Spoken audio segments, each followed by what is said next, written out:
Bienvenidos a Abre los Ojos. Hoy vamos a analizar de forma muy sencilla y práctica en qué consiste la nueva Ley de Vivienda.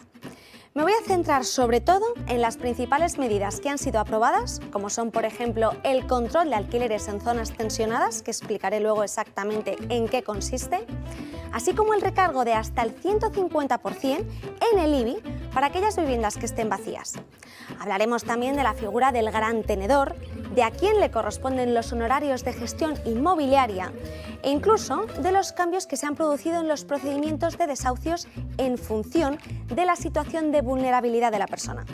Aparte de todos estos temas, veremos muchos otros más sobre lo que implica esta ley de vivienda y cómo nos afecta. ¡Comenzamos!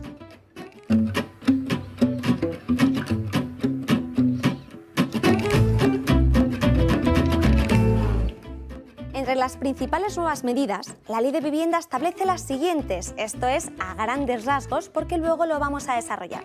Son el control de los alquileres en aquellas zonas que se declaren tensionadas, la creación de un nuevo índice de referencia para actualizar las rentas, la aplicación de nuevos incentivos fiscales o la posibilidad de gravar, es decir, de poner un impuesto a las viviendas que estén vacías. También va a regular los desahucios, las ayudas al acceso a la vivienda social o la creación de un parque público de vivienda asequible. Pero me voy a centrar en las medidas que entran en vigor desde la publicación de la ley en el BOE, porque hay otras que tendrán que esperar a los informes de las comunidades autónomas y ayuntamientos para poder controlar la subida de los precios de alquiler. Vamos a empezar. Primero, ¿qué medidas entran ya en vigor? Tenemos que saber que hasta el 31 de diciembre de 2023, la actualización anual del contrato de alquiler no podrá superar el 2% de subida. Es como venía siendo hasta ahora. Esta medida se aplicará tanto para grandes tenedores como para pequeños propietarios, salvo que hayan pactado otra cosa el arrendador y el inquilino. Este tope se incrementará hasta un 3% en todos los contratos durante el año 2024. Y a partir de 2025 se aplicará un nuevo índice de alquiler que tendrán que preparar con el Ministerio de Transportes y el INE, porque todavía no se sabe cuál es. Segundo tema, se modifica el artículo 31 de la ley, un hecho que ha hecho saltar todas las alarmas en el negocio inmobiliario. Este artículo detalla la información mínima que debe ofrecerse a las operaciones de compraventa y alquiler de viviendas. Entre esta información se encuentran, por ejemplo, las condiciones económicas de la operación, como son el precio total y los conceptos que estén incluidos, así como las condiciones de financiación o pago. También las características esenciales de la vivienda y el edificio, como por ejemplo, la cédula de habitabilidad, la acreditación de la superficie útil y construida de la vivienda, el certificado de eficiencia energética, los servicios de los que dispone el edificio o la antigüedad del mismo. Pero este artículo también incluye un punto controvertido, y es la identificación del vendedor o arrendador. Además, también establece sanciones económicas por incumplimiento de este requisito. Según los expertos, este punto aumentará el trabajo burocrático y administrativo de los intermediarios inmobiliarios. Les obligará a contar con un consentimiento expreso de los propietarios de los inmuebles para no infringir ninguna normativa ni tampoco la Ley de Protección de Datos. Esto lo que podría provocar es una ralentización de las operaciones inmobiliarias y son muchos los que consideran que este nuevo escenario que debe afrontar el negocio inmobiliario es excesivo y muy arriesgado. Tercero, la modificación del artículo 10 de la ley. Esta nueva redacción establece que el arrendatario podrá solicitar una prórroga extraordinaria de un año, es decir, podrá ampliar la duración del contrato un año, si acredita una situación de vulnerabilidad social y económica, siempre y cuando el arrendador sea un gran propietario de viviendas, que es lo mismo que gran tenedor. ¿Pero qué se entiende por este concepto de gran tenedor? Es aquel que disponga de 10 o más inmuebles, en términos generales, porque también pueden ser, si tiene 5 o más, si se trata de una zona declarada como mercado tensionado, que es esa zona tensionada. Esto lo veremos luego en detalle. Cuarto punto, un recargo de mínimo un 50% hasta un máximo de un 150% en el impuesto sobre bienes inmuebles en el caso de que la vivienda esté vacía, ¿con qué? Con carácter permanente. Es decir, se refiere a aquellas viviendas que permanezcan desocupadas de manera continuada por un plazo superior a 2 años Y siempre, ojo, que el arrendador sea propietario de 4 o más inmuebles. Aquí hay que saber que esta situación de vivienda vacía o desocupada se declarará mediante un procedimiento administrativo. No ocurre sin más. Esto quiere decir que los ayuntamientos podrán aplicar un recargo del 50% del IBI para las viviendas que lleven vacías 2 años, un 100% si llevan más de 3 años desocupadas y de hasta el 150% del IBI para los propietarios que mantengan al menos 2 de sus viviendas deshabitadas dentro del mismo municipio. Quinto, medidas relativas al régimen de vivienda protegida o vivienda incentivada. Nos vamos a centrar primero en el de vivienda protegida. Estas estarán sometidas a un régimen de protección pública permanente. Esto quiere decir que tanto su venta como el alquiler estarán sujetos a la previa autorización de la comunidad autónoma donde se encuentre el inmueble. Y la segunda, la vivienda incentivada. El propietario de una vivienda recibe de la Administración beneficios que pueden ser de carácter tanto urbanístico como fiscal por haberla puesto en alquiler a precios más reducidos, es decir, más bajo que el precio de mercado.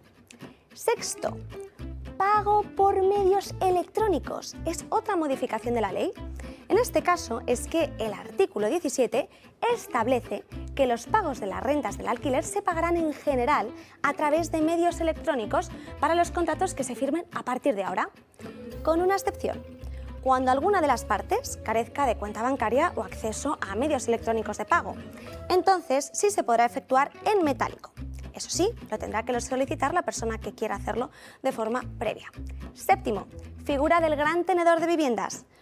Lo hemos visto ya antes, un poco por encima, pero lo vamos a desarrollar más detenidamente. El concepto de gran tenedor es la persona física o jurídica dueña de más de 10 inmuebles urbanos. Aquí se excluyen los garajes y trasteros. Esto equivale a una superficie construida de más de 1.500 metros cuadrados. Pero esta definición genérica debe matizarse si las viviendas están ubicadas en zonas tensionadas. Es decir, que aquí serán grandes tenedores aquellos propietarios de 5 o más inmuebles urbanos de uso residencial que estén ubicados en esa zona. Octava, que los gastos de gestión inmobiliaria y los de formalización del contrato deberán ser a cargo del arrendador. Y por último, novena, la nueva ley introduce cambios en el procedimiento de desahucios, de ejecución hipotecaria y en la subasta de inmuebles en situaciones, eso sí, de vulnerabilidad. Vamos a ver el caso más llamativo y conflictivo que tiene que ver con los ocupas, porque la ley amplía el ámbito de protección cuando se identifican situaciones de vulnerabilidad. Lo vemos. En caso de que los informes presentados establezcan la vulnerabilidad de la persona que ocupa el inmueble, la nueva ley permite suspender el proceso hasta que se produzca el desahucio. ¿Durante cuánto tiempo? Durante 2 meses si el demandante es una persona física o 4 meses si se trata de una persona jurídica. De esta forma, las administraciones públicas autonómicas y locales podrán disponer de más tiempo para presentar al juzgado alternativas de vivienda digna en alquiler social, así como de las posibles ayudas económicas y subvenciones de las que pueda ser beneficiaria la parte demandada.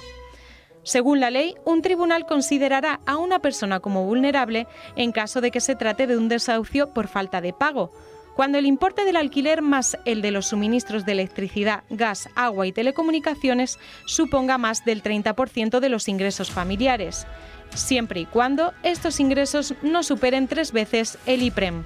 Es decir, estaríamos hablando de 1.800 euros al mes, una cifra que varía si hay menores o dependientes a cargo.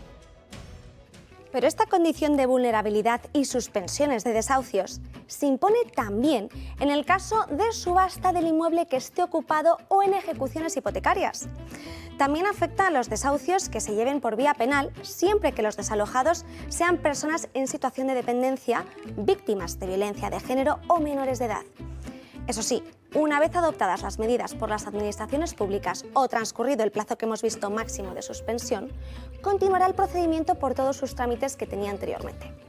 Es decir, la ley de vivienda no evita que se produzcan desahucios ni tampoco paraliza los procesos judiciales, pero permite alargar el tiempo que dispone la persona que ocupa un inmueble en caso de que pueda demostrar, que lo tiene que demostrar, que se trata de alguien vulnerable social o económicamente.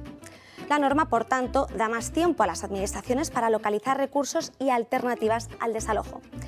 Pero los expertos se han mostrado muy críticos y escépticos, ya que consideran que estos recursos y alternativas todavía no están disponibles. Pero los propietarios de pisos en alquiler también pueden salir ganando con la nueva ley de vivienda. Eso sí, solo si cumplen las condiciones que se establecerán para beneficiarse de los nuevos incentivos fiscales a los que podrán acogerse. Estos todavía no han entrado en vigor. Las nuevas reducciones fiscales para arrendadores entrarán en vigor el próximo 1 de enero de 2024, por lo que su efecto en la declaración de la renta se presentará en 2025. Si hasta ahora un propietario con un piso en alquiler de vivienda habitual podía acceder a una reducción del 60%, a partir de esta ley la bonificación estará del 50%, con la condición de que podrá aumentarse si el casero toma alguna de estas medidas. 90% si se rebaja el precio del alquiler en al menos un 5% en una zona de mercado tensionado, 70% por alquilar una vivienda por primera vez a jóvenes de entre 18 y 35 años y 60% por efectuar obras de rehabilitación o mejora. Vamos a ver un ejemplo. ¿Cuánto creéis que podríais ahorrar en el IRPF por el alquiler con una bonificación del 90%? Tomamos como referencia un piso del centro de Barcelona que es una zona declarada como tensionada. Estamos hablando de un alquiler de vivienda habitual por unos 1.000 euros al mes en un piso que fue comprado por unos 250.000 euros. Bueno, primero, como propietarios, para poder adherirnos a esta medida, debemos obviamente rebajar el 5% del precio de alquiler como mínimo. Esto es, tendremos que reducir 50 euros al mes si estamos hablando de este alquiler. Por lo que nuevo el precio estaríamos hablando de 950 euros mensuales. La última fila de la tabla indica la cantidad aproximada de ingresos que podemos añadir a nuestra base imponible del IRPF junto con nuestro salario y otros ingresos que hayamos generado durante ese ejercicio. Con una rebaja del precio del alquiler, ganamos unos 600 euros menos al año, pero tributamos por solo un 10% de estos ingresos. Sin una rebaja del precio del alquiler, ganaríamos un poco más de dinero bruto al año, pero deberíamos declarar unas 5 veces más dinero a Hacienda. A partir de ahí, dependiendo del porcentaje de IRPF a declarar según nuestros ingresos, el ahorro será más o menos pronunciado. Estas bonificaciones en la renta serán una realidad siempre y cuando los inmuebles estén situados en zonas declaradas como mercados tensionados de acuerdo con lo dispuesto no solo en la legislación estatal en materia de vivienda, sino aquella que está aprobada también por el Ministerio de Transportes. ¿Pero qué medidas quedan aún sin efecto? Un grueso bastante importante de aquellas que se pretenden aplicar con la nueva ley, que van directamente y asociadas a la declaración de zonas de mercado tensionado, de las que tanto hemos hablado en este programa. Pero ¿cómo se declara una zona tensionada? Esto debe realizarse por la administración competente en materia de vivienda, que deberá, a su vez, fundamentar que existe un especial riesgo de abastecimiento insuficiente de vivienda para los residentes de esa zona. Incluirá también las dinámicas para formar nuevos hogares, así como un plan específico con las medidas que sean necesarias para corregir los desequilibrios que hayan visto. Y estos desequilibrios son principalmente dos: que el coste de la hipoteca o del alquiler, incluidos los gastos y suministros básicos, supere el 30% de los ingresos medios o de la renta media de los hogares. O bien que el precio de compra o alquiler de la vivienda haya experimentado en los 5 años anteriores a la declaración como zona tensionada un porcentaje de crecimiento acumulado al menos del 3% superior al porcentaje de crecimiento acumulado del IPC de la comunidad autónoma correspondiente. En estas zonas tensionadas, las limitaciones de precios al alquiler serán diferentes en función de si el propietario del piso es un gran tenedor o no lo es. Los que tendrán los precios más regulados serán obviamente los primeros. De hecho, a la hora de hacer nuevos contratos de alquiler en estas zonas, estarán obligados a rebajar los precios hasta un límite máximo que establecerá el Ministerio de Transportes a través del INE. Además, también a este tope estarán sujetos los pequeños propietarios que pongan en alquiler una vivienda por primera vez. En cuanto a los pequeños tenedores que ya estén alquilando alguna de sus viviendas, no podrán subir el precio cuando cambien de inquilino y firmen un nuevo contrato, salvo que hagan obras de rehabilitación o de mejora de la vivienda que al menos hayan costado un 10% del valor de la compra del piso. Solo, en este caso, podrán aplicar una subida del 10% con respecto a la cuota a la que alquilaban anteriormente la vivienda. Otra cuestión que debemos tener en cuenta son los gastos de alquiler en zonas tensionadas. Las partes podrán pactar que los gastos generales y generados para el adecuado sometimiento de sus inmuebles, los servicios, los tributos, las cargas y responsabilidades que correspondan a la vivienda alquilada o a sus accesorios, sean a cargo ¿de quién? Del arrendatario. Pero si el inmueble se encuentra en una zona de mercado tensionado y no contaba con este punto en el contrato, entonces no podrá repercutirlo en el nuevo contrato que hagan. Si queréis que hablemos de algún tema legal en concreto, no dudéis en mandarme un email al correo que aparece en pantalla, abrelosos@eltorotv.com.